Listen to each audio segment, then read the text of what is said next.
يا لعاب، يا مشجع برشلونة وريال مدريد، أما علمت أن بجانبك أناس تسكب دماؤهم؟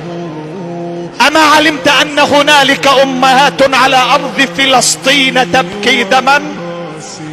أما وصلتك الأخبار أن أمة على أرض فلسطين تباد؟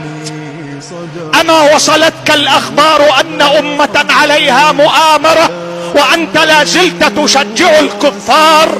متى ستفيق أيها السفيه؟ متى ستفيق؟ متى ستعقل؟ متى ستعي؟ متى سيعود إليك وعيك؟ يجتمع الشباب بالمئات أمام شاشات التلفزة لرؤية مباريات وأولمبيات الكفار برشلونة وريال مدريد. مسلم يشجع برشلونة ومسلم يشجع ريال مدريد. مسلم يشجع كافرا، لا لم يصل المستوى الى التشييع وحسب، لا، والى التحدي والى البكاء. مسلم يبكي لان كافرا انهزم في مباراة.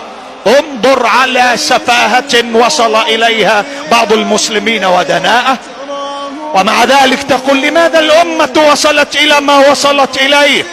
وهذا الامر ليس